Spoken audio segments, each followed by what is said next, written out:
This video is brought to you by Iona, North America's premier charging network. With unmatched commitment to elevating the customer experience, Iona is opening America's roads to all EVs, giving drivers the coverage they need, the reliability they deserve, and the amenities they crave. Hello and welcome. You join me and Coleton in sweltering Austin, Texas. Pretty toasty today. And we're actually not even in Austin. We're in the greater Austin area. This is Kyle, Texas. This is my town. Kyle goes to Kyle. I just had Kyle barbecue. We went to Kyle's town hall. It's nice here.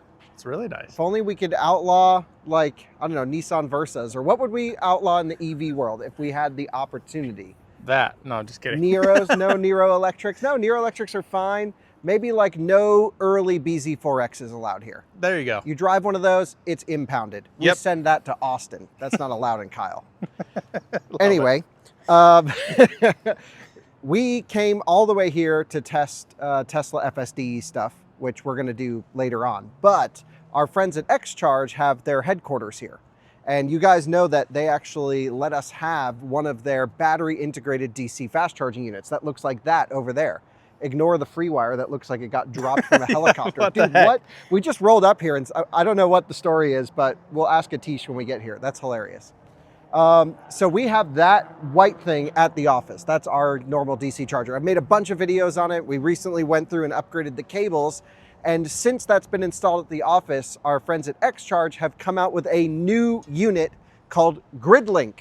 And it's essentially a modernized, improved, nicer, more beautiful, more polished version of the charger we have at the office. And first impressions, Coleton, is wow, what an upgrade design-wise. Looks so nice. The screen on it is really bright too. We're literally in like peak sunshine right now. I know, it's 104 degrees out. and it's bright sunny and you can see it perfectly. So what we did in this video was it was a little impromptu. I called up Aatish, who's the CEO of XCharge. I said, bro, we just landed in Austin. Meet us at your headquarters. It's a weekend, by the way. And we just kind of threw it on these guys. And he's like, I'm jumping in the car. I'll meet you over there and join for the video. So that's what we're going to do, is learn all about XCharge's new GridLink battery integrated DC fast charger.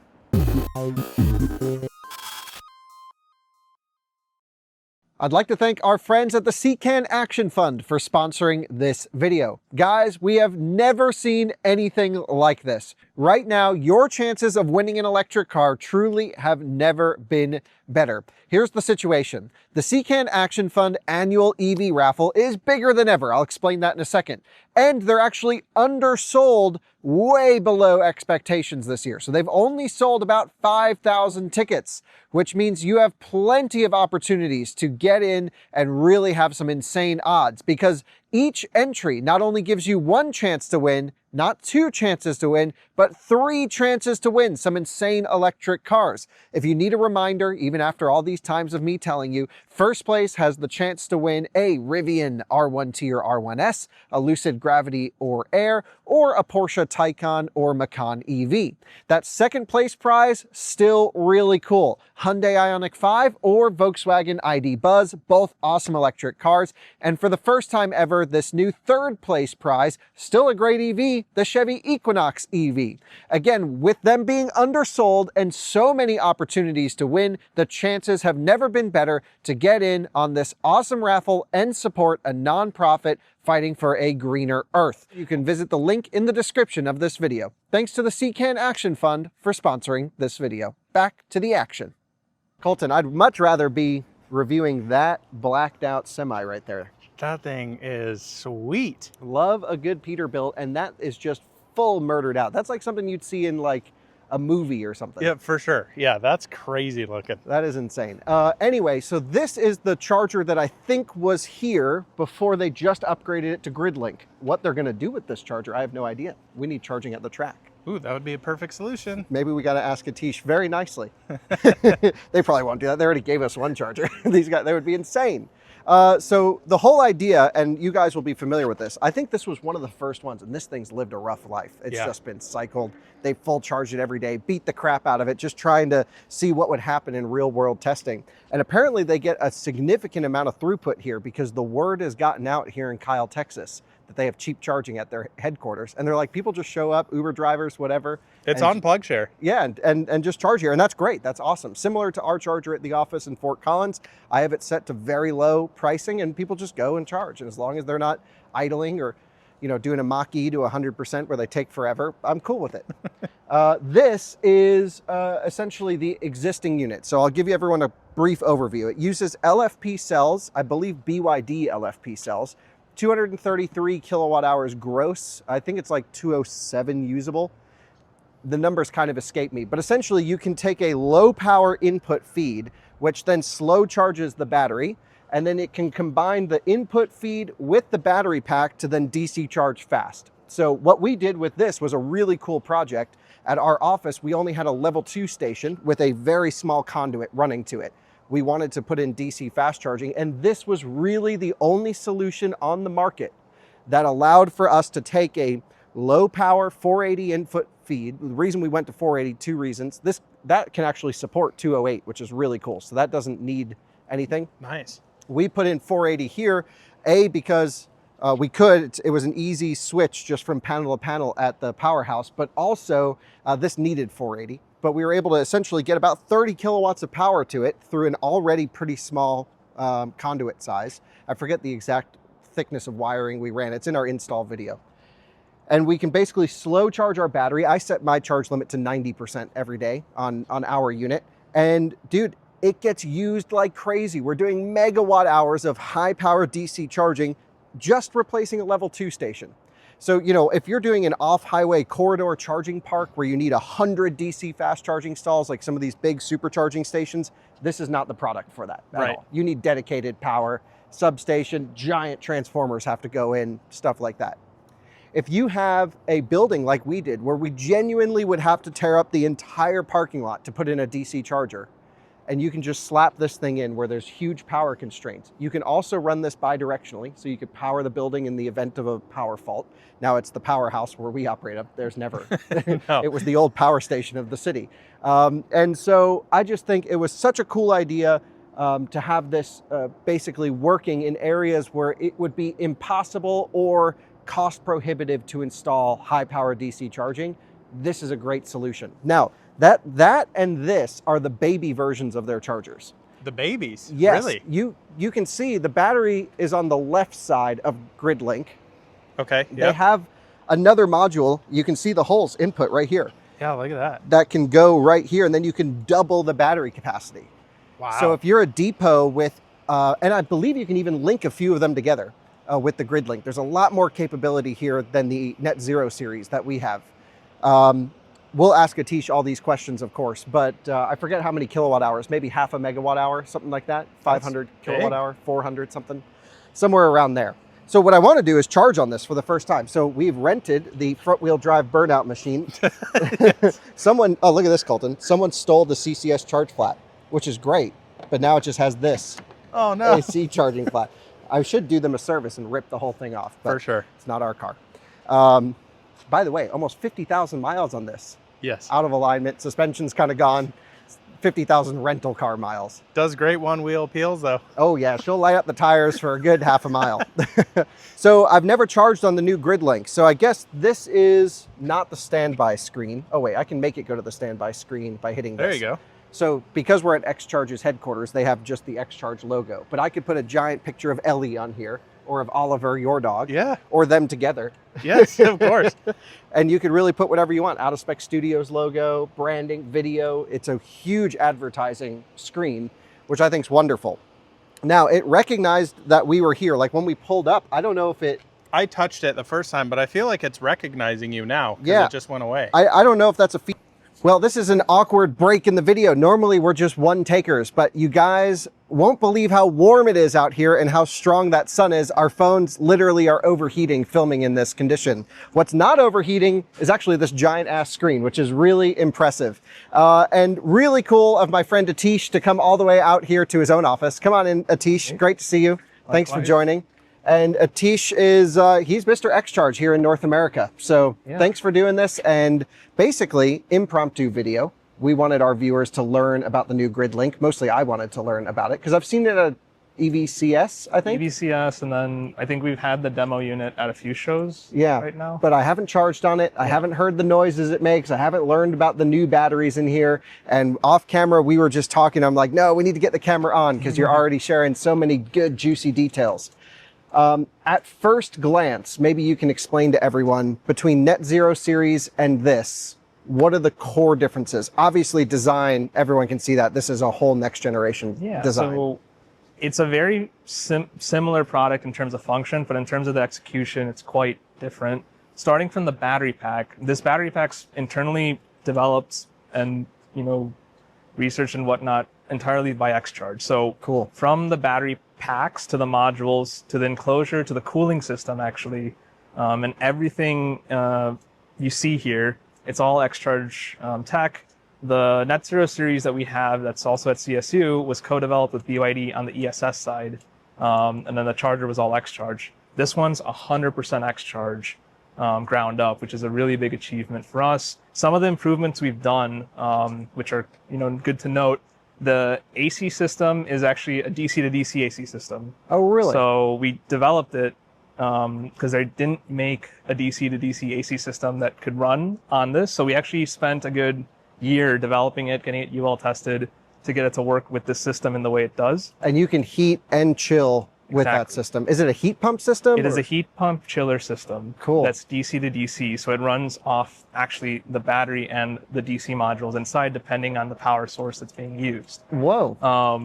And the battery pack voltage, is it high voltage like the Net Zero series? It's still an 800 volt pack. Okay. And then unlike the Net Zero series, the architecture inside is quite different.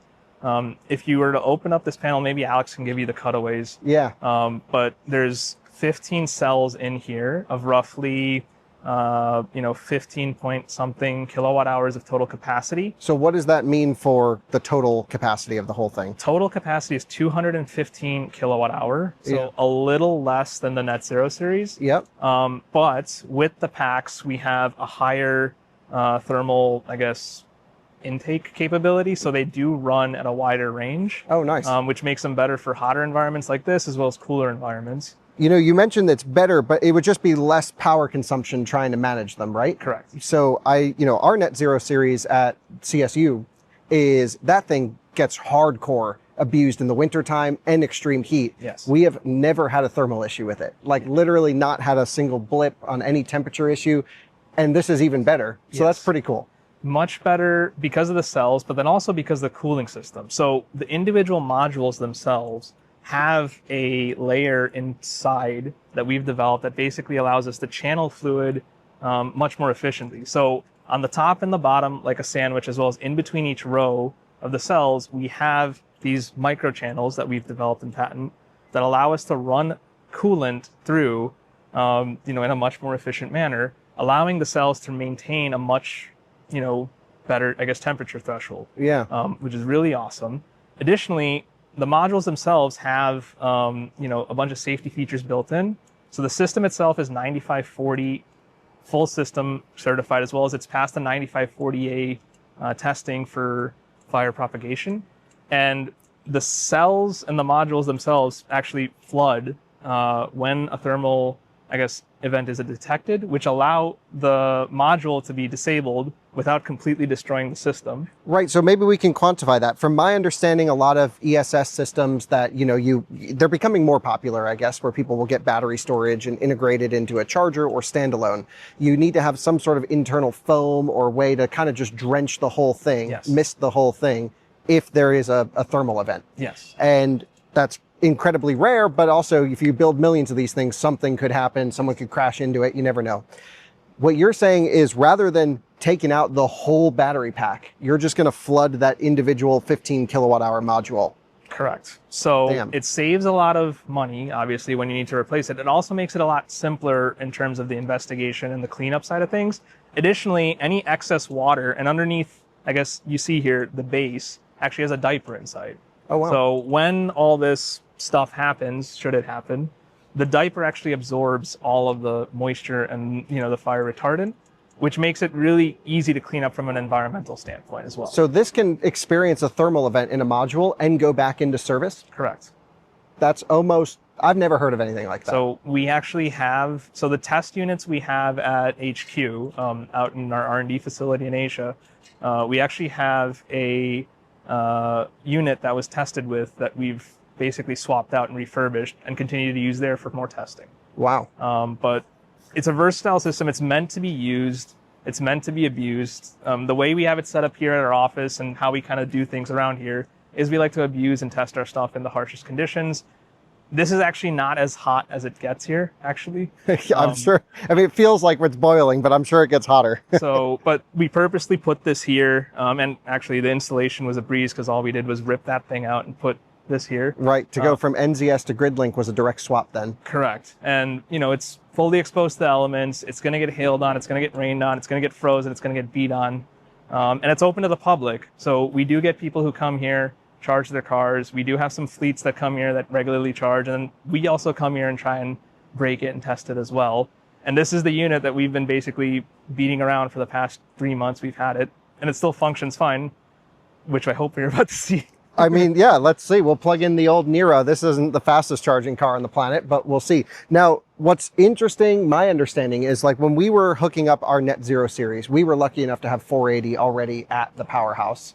So it was easy enough to wire it up. But I heard this takes 208. So this version is a 480 version, just because, you know, it's one of the first ones we got. We have a new version coming out that can take 208 or 480, and that module is 100% developed by XCharge, allows for active phase detection, and will switch the internal firmware based off of what's detected by, I guess, the module's logic. Damn, so you don't even have to program it. You don't need to program it. You don't need to stock a separate part number, and you don't need to worry about what infrastructure is at a site. It's all there. We're going to be upgrading this system probably to that maybe around November. Okay. In which case, all we have to do is just take this charger off and This plop the side new of it. one on. The other cool thing about that is that one's going to be 300 kW capable. Oh, really? So you're going, so what's the power output of this one then? This one on full tilt can do about 200. Okay. Basically the same level as your NZS. Yeah. The 300 kW version we dubbed GridLink LQ because of the liquid cooling can do 300, in which 180 kW can be provided by the battery pack and 120 kW can be provided by the AC inputs. Right, so you can actually take a much juicier AC input if you have the capacity. And you're doing liquid-cooled cables or liquid-cooled air-cooled? modules. Okay, modules. Still air-cooled cables on that version for now, but we are working on some more notable upgrades. I think the other thing to note is this one, out of the factory, can take solar. Oh, really? Which I'll get into the menu in a sec. But actually, this one can take a 30 kW DC input because of the internal MPPT module so with you solar. can do 30 kilowatts of solar in. Correct. That's insane. That's a ton. The one that is coming out can do 60. So I heard also, obviously, this is, you can expand this with 2 batteries. Yes. So you can go up to, what would that be, 440 kilowatt hours? 430 kilowatt hour. Okay. And then can you link multiple together? On the future iterations of GridLink, you can. Okay, cool. We actually have one site up where we have the 430 kilowatt hours established up, you know, with 2 chargers, so around 860 kilowatt hours of total capacity on that site. But also the cool thing about this one is it's much easier to separate the base or the charger from the battery. So if you want to have it be separated, oh, you can do it as a split system. correct. So you have flexibility in how you can arrange this. And how many chargers can you feed in that case? Is it still just one charger for one battery, or 2 batteries per 1 charger in the current configuration? But later on, we're going to expand it over to basically have, you know, multiple chargers per multiple battery, kind of like a Lego system. Yeah, that would be really cool to just place as many batteries as you can fit, and then as many dispensers, especially for fleets. And these can support multi-charging at the same time. We do it all the time on our unit, which is nice. Multi-charging at the same time. As you can see, we have a much improved cable management. So yeah, the cables, first of all, aren't coming out of the top. And, you know, that was, I love our NZS, dude. You guys did such a nice job on that. The cables suck. Yeah. Just ripping on those things, they're terrible. It's feedback we've taken. So all of our chargers right now are actually converting over to this style of cable management. Nice. What this allows for is a weighted extension, which makes reaching difficult sides very easy. Yeah. And then, you know, a Comes nice right back in.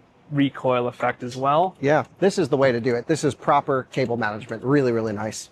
Additionally, you got this nice screen. as you can see, with a bunch of lights. You can advertise on here, which also can be done very easily and remotely should you need to do that. Yeah, like you're running a promotion one day, you can just boop, remote in, update that. Exactly. And then we got a nice screen with nice definition. It's really bright at night. It also has light sensors and motion detectors, so when you're pulling up, it will pull up. I was right. I thought it had recognized us when we pulled in. So one of the little Easter eggs we've done there that kind of make it a little bit easier and intuitive to use. And then when you actually start charging, there's a lot of differences with this system than the NZS. Okay. That's kind of the direction we're heading in as a product, I guess, language overall. So a lot more data coming in when you're putting in the charger. Should we try that? Yeah, let's do it. Plug it in. So I should just plug it in first, right? plug it in first or hit start. Okay, Either or. sounds good. So I've first of all got this cable management, which is a million times better. There's so much less weight on the whole cable over here. And you can see you can just pull this thing out perfectly. Love that. Okay, that's the way to do it. So we'll plug in the old Nero Ripper over here. It says plugged in. I'll hit start. I'm pretty familiar with this. Authorizing, preparing, and going. Now, I just did a video on our Out of Spec Bits channel with Alex talking about payment terminals and how annoying they are. And so I'll leave that linked in the description because it's been a real rocky road for us. And I think you guys and everyone in the industry getting payment terminals to interface properly. Yeah, it's a simple problem that needs to be solved, but the solution is a lot more complex than it seems. There's different pieces of hardware, there's different pieces of software that need to all talk together. That was the car that said charging Yes. started. I was going to say, not this. Dude, already, okay, couple things that I loved. I loved during the handshake, sorry to interrupt the payment terminal conversation, you were going through cable check, pre-charge and showing that entire process. That is awesome. And I also love right here that we have everything that our NZS says. It says volts and amps, which I love to see as a nerd. Then you can just see for the general consumer, the actual power, 42 kilowatts. That's all this thing is taken up here at 70, whatever percent, 80% almost. That is not a charger limit. That is a vehicle limit. And it also shows how many kilowatt hours are dispensed. This is a really cool workflow design here, Aatish. This is really nice. So this is done for a couple of reasons. One, we want to show, a little bit more data in the transaction to let people know what's going on, but also from a troubleshooting standpoint, when we're doing interop testing or we're seeing errors occur, that data feed does allow us to understand a lot of what's going on without having to pull a log and do all that fun stuff. So it's really important, it's really intuitive, and it's meant to be easy to use. That is the charge curve function. So okay, let's see if it will. Oh yeah, there we go.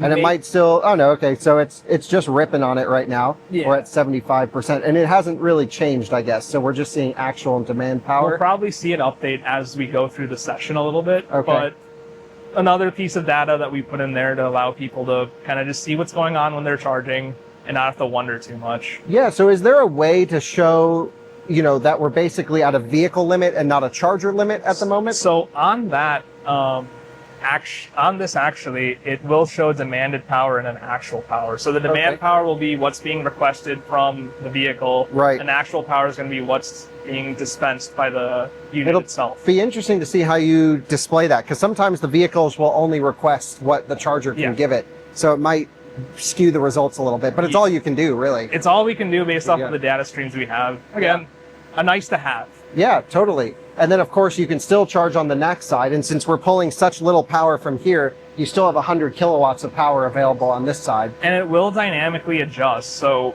as you can see here, the max output here has dropped to 99 kilowatt. This unit, we have it set up at 168 kilowatt just because of the input we have at the office. But say this thing drops below, 20 kW or 30 kW demand, that module will free up, and this will actually increase in total available power. Same logic we have on our NZS then, which is works perfectly, honestly. We've seen it dynamically load share without any issues. The modules that are using in this, is it the same modules? Very similar to what's being used on the NZS. Okay, very cool. This what we dubbed this one is the air-cooled version. The charger side, in terms of how it functions, is very similar to the NZS. Okay. The battery side is all brand new stuff. The LQ version is going to be the one where the charger and the battery are going to be quite different. And that's where you go liquid-cooled modules in there. This side, I was expecting to actually show state of charge, but it just indicates that it's charging and this is available. So we are working on kind of adjusting some of the light bar behavior. Before, it would actually stop wherever your state of charge limit was. Yeah. I think this one's just on a different APK, so it might be off, but... You know, one thing I kind of miss from the NZS, I love rolling by the office. Like when I drive, you know, to my house, I go by CSU all the time, and I can quickly see the state of charge of the high voltage battery. So actually, it's hard to see here because the LED is kind of dim, but this is a light bar. No way. So at night, it's a lot easier to see. That's awesome. So you do have lights, SOC indications rolling up to the battery. That's SOC great. and battery, I guess, status indication. So yellow, red, blue flashes depending on what's going on. And then same logic as the NZS. It's discharging, it'll go like this. It's charging, it'll go like this. Dude, amazing. Oh, that's so great. That is one of my favorite features. And, you know, I'll drive by the office sometimes and I'll see like a dude charging there and I'll swing in just to ask them how they're going, because we have an interesting activation method with the QR code. Yeah. And honestly, we don't get many complaints about it. People are generally okay with it. It works great. They just go, we use their Stripe payment, and that's fine. And people are generally like very happy with the charger so far. So that's very good. Like I said, this is a public-facing unit. Normally, we have the VPOS, the QR payment on here, alongside the payment terminal for people to use. Right now, we have it on FreeVend just because we want people to use it and mess with it and just load as much as we can. But this is one of the few chargers in Kyle. So we actually get a fair amount of usage, probably around 5 or 6 people a day. Oh, wow. And probably around 15 or 20 people on the weekends. Damn, that's quite a bit, dude. That's a lot. Now, the Nero's doing its Korean siesta. This is a Nero situation. All, like every eGMP car and these, as soon as you hit 80%, I think they do 500 seconds or 300 seconds of no power into the battery. So I don't know. It's a cell health check. It's so annoying. But we call it the Korean siesta. Bjorn came up with the name. And it's basically all that's putting in right there, 5.5 kilowatts, is what the AC is pulling at max load. So pretty stupid, but I'm going to stop charging anyway. That's not, I know someone was going to comment on it. That is not an XCharge problem. That is every eGMP and whatever the platform this is on, they do that. Aatish, I want to open this thing up if that's possible. Yeah, let's do it. Because I think our viewers love to see what's inside. And we've, of course, done deep dive videos on our NZS, and that'll all be linked below as well. But so before I open it up, let's just quickly look through the menu real quick. So I will put in the secret password. All right, secret menus. Hell yeah. We love this stuff. This is the nerd menus. So similar to the NZS, you got a summary page with all your information on the charger, the various, I guess, profiles, OCPP backends, etc. that are on here. If you go into the sign management page, you actually can control and, you know, manipulate what's going on up here, frequencies, as well as the content type. So what you can do is actually link a server address instead of having to manually load stuff on here and update the content on that server address so that you don't need to do it here. Nice. And you can play video, like a video loop on this, or is it just still photos? You can do video loops. Actually, at the trade shows, we have PowerPoints on here, so you can have it be interactive. Cool. Okay. So, nice. You know, and in theory, this is an entire touchscreen. We disable this part of the digitizer to, you know, just not have people mess with it. Yeah. But you can enable the touch on the entire screen and have this be like interactive. So down the line, use it as a menu device at a McDonald's or a fast food joint. Great idea. Like plug in, imagine that, and be like, yeah, extra fries, please. Exactly. That's a good idea. The battery info is probably my favorite. So once it loads up, it gives you the full telemetry of what's going on. So we're right at 800 volts right now. And it is going to charge a little bit because we did use some. And then you can see all your meter data as well, the energy in, the energy out. I'm surprised you've taken 9 megawatt hours out of this thing and you just put it in. Oh yeah, it gets some use. We use it. If you click here, you can see on a pack basis of what's going on each and every individual pack inside the system. Pretty uniform temperature across the whole thing, which is impressive. That thermal management. Yeah, I like it. But really nice, not only for, you know, information's sake, but also from an operator and a maintenance standpoint. We can see what's going on, again, without having to hook up a laptop and do all that fun stuff from the screen. Yeah. It's really nice to see. And of course, I would imagine all of this, just like my NZS, is available in the back end as well. It is. Battery to grid allows you to, you know, use the battery of power stuff. Yeah. The cool thing about this one is, and I'll show you when we go around back, is that there is an industrial socket out in the back. Oh, wow. So like a generator, if you needed to use this to power lights or a cooler or something like that, you can just hook up a 5-pin. Yeah. And then have this output at, whatever kW you need on 480. You could run a level 2 station off of it. Exactly. That's cool. That would have actually been really useful for Powerhouse. So photovoltaics, this can take solar, DC, as I said. When you have it on, it's going to measure your solar generation, convert it, and then feed it back into the battery. Could you run it exclusively on solar if you wanted to? You can. Wow. That's cool. And then configurations, standard stuff, hard reset, power limits. If you want to, mess around with that, like the NZS, you can set this to work off of what's available. Yeah. So at a site, if you only have, 7 kW available, if you're replacing an L2 charger, you can do that. If you want to go full send, you can do that. Really, you make this fit to the site instead of having the site fit to the charger. Well, that was the most impressive part, and I explained to our viewers at the beginning of the video, like we literally did replace a level 2 station with NZS, and we could not put another DC charger there. So actually, this site, this building, we were the first tenant. They had conduit and a pole box set up for level 2. Yeah.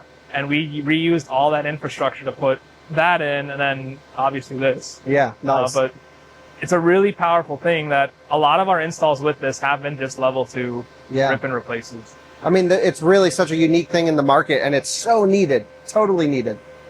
And then, your charging modes and your various, settings here. So this is off-grid capable. If the power cuts out, this will stay on. The battery and the contactors will kick in and start feeding the power to power the screen, the AC system, the modems, and all that. Nice. And it'll work really well. And then you have individual controls as well as modes to, play around with the charger.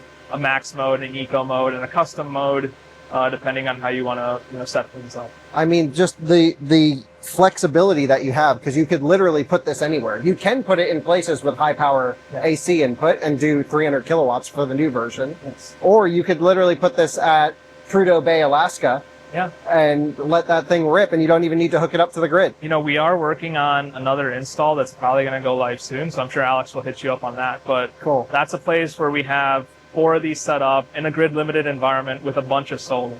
Nice. It's a public charging station. The solar is going to act as a good feed-in to the units, and then what probably would have been able to have been possible without a power upgrade, we were able to do in the middle of Oregon with 4 of these units because of the way it's made. Hell yeah. Let's open this thing up. Yeah. So it probably doesn't look too different in there than our NZS then, right? Oh, okay, it is different. So a lot cleaner is the way I'd put it. This shield is where our modules cabinet is. So in ours, the modules are stacked up down here. Yeah. And so you've raised them up to this area then. We've raised them up here, and what's happening is actually similar to our C6 unit, where we have, intake at the bottom and an exhaust at the top. And the C6 is the standalone DC charger. Correct. That also is one of the few DC chargers that can take 208. Yes. And we definitely have done a lot of level 2 replacements with that. Yeah. Taking off 208 level 2s and putting a C6. Yeah. But basically your modules are going to be over here. You're going to pull heat or cold air in from the bottom. It rises up, catches the modules, and exhausts out the back and the top. Makes sense. You got all your low voltage power supplies here. You got a computer board there that's controlling some of the module logic. And then over here, you have your main controls for your display as well as your communications. Dang, cool. Up here. So a lot different of a packaging scenario. A lot cleaner and a lot easier to work on from a stability standpoint. This is like, take that, fully optimize it, looks 100 times better. And I guess like another thing to point out is with the NZS, the cables are up there, so you need a guy with a ladder to go up. Right, and latch in. I just watched a little clip on the video that we did on the cable replacement, and it's like cool, but this is way nicer. A lot easier, a lot more accessible, and honestly saves a little bit of length of the cable. Oh, nice, cool. So that's basically it from the front. Okay, but there's stuff back there, I'm sure. We can go to the back real quick. So I'll just close that up.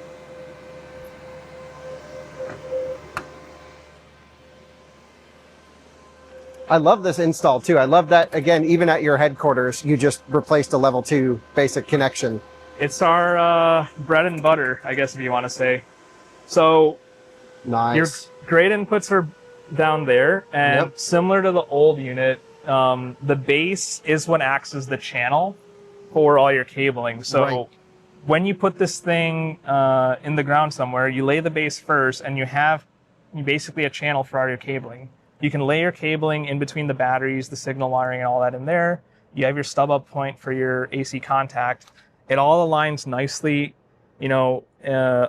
right above this panel, which makes hooking things up a breeze. Well, and I think our viewers kind of get the idea, but when you're dealing with a million different installers out there, you have to make it as easy as possible. Because if it's complicated, you have a new guy who may not even understand DC charging, and he's just like wiring stuff up. It's just got to be nice and simple and laid out, and that's a cool thing about the tray. Yes, and then also, there's a lot more open space here, which helps a lot with the cooling. Yeah. And then your modules are oriented in a different way. So actually, the fans are in the front of the module. Yeah, picking up the cold air, I guess, and going upwards with them. So you have the intake fan in the front that's also helping push air in, and then these things with their internal fans are also pushing things out. So from a cooling standpoint, this is much more efficient of a design than the NZS. Yeah, dude, this is really nicely optimized. Holy smokes. And then you got filtration and all that fun stuff. You got your LEM meters, which are always sealed and tamper-proof and all that. And then some more open space here, which I can try and open, but basically another space where I think we have some modules set up for pulling Wi-Fi from the office and some more fans. Nice, just cooling to the moon. So that's really kind of flex space then. Yeah, you can put in some additional peripheral. You can put in a Starlink or something if you needed that. Yeah. You have the ability to route, wires and whatnot through the system. The internal PSUs that are DC, the 12, the 24, and the 48 have extra capacity, so you can run other pieces of the hardware off there. So nice to not have to bring in an additional line to run power and just do it all off of this. All that stuff, when the power goes out, will run off of the battery. Right, that's awesome. That is really key. I mean, the NZS was really cool, don't get me wrong. It's awesome. Still best unit we've ever had. We don't have that many units, but it's just been a workhorse for us. But to go to the next gen, I mean, you really cleaned this thing up. This is really a big step. We take feedback seriously. Yeah, well, our viewers definitely gave some feedback. I'm glad to see you take, especially the cable stuff and fix all of this situation, because now it went from kind of one of the worst cable managements to really the best. There's nothing better I can think of than this setup right here. What else is there to do on this thing? We've charged on it, we've showed it. How do people buy it? Well, they can contact our team at sales@xcharge.com. They also can just hit us up on, I think we got a Twitter, we got a LinkedIn, and we have our form on our website. So reach out to us and we'll route you guys in the right way to get, your hands on one of these or any of our pieces of equipment that we have. Right, because you'll also get a battery energy storage credit. Right? Is that still around? Yeah, so this is still technically eligible for the 48E credit. So not only on the unit itself, but also for the entire project. So your installation, permitting, any of that stuff that's associated with the deployment of this asset, you would get credit for that. So that's really awesome. Maybe it's worth going into the numbers and do a mock setup one day and actually look at how much it costs. Because I think the biggest thing we'll hear about in the comments is, awesome, needed solution, going to be $1 trillion to put in. But if there's programs, incentives, whatever, it would be cool to show, maybe it is more expensive than just a standalone unit. There's a lot more here. So one of the things we are working on is to help make this stuff more accessible to, the business owners, the property owners, really anyone who should be having a charger in their parking lot, but may not have, the cash flow to support it, at least right away. So one of the things we're rolling out soon, which you'll hear from soon, is a leasing program. Oh, cool. So with a reasonable monthly payment, and based off of our calculations so far, if you revenue generate on a conservative basis, you could cover the lease payment. Really? So what do you think that would be? A couple grand a month, something like that? $1,500 to $2,500, depending on the configuration and whatnot. Yeah, really not bad. Tax. And then we're not factoring in any additional credits that might get applied. Right. For this unit, and then we're going to roll that out with the C6 as well as the C7 as well. That's a unique business model. Yes. That's a really cool business model. We'll definitely have to do some numbers on that. Maybe even one of our viewers wants to put one at their business. Yeah. $1,500 a month, $2,000 a month. Maybe we'll get a little video discount 50 bucks a month off, something like that. Work it out. And talk about the numbers. I've never heard of a DC charging lease program that's like advertised. That's really cool. We like to do things different. 208 was one of our first differentiators back when we got into the scene in the States.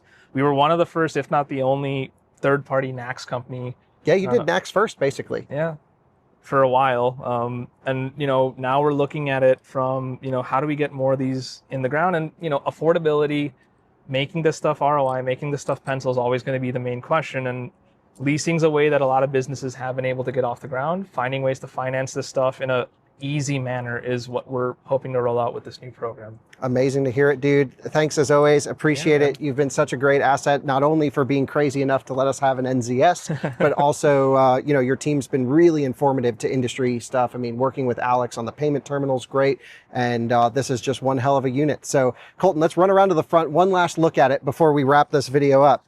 But just absolutely thrilled to be able to see the next gen of what we're ripping on every day. I love that it went red because it has the back door open. That's awesome. That is good to know. Yeah. So it literally has, door sensors, which you need, and instantly, boom, we're back online. That's pretty cool. Well, thanks so much for watching another Out of Spec Reviews video. Thanks to Aatish for coming out on the weekend in the middle of the heat to show this to us. And we've got plenty more videos coming on this channel for you soon. Bye-bye.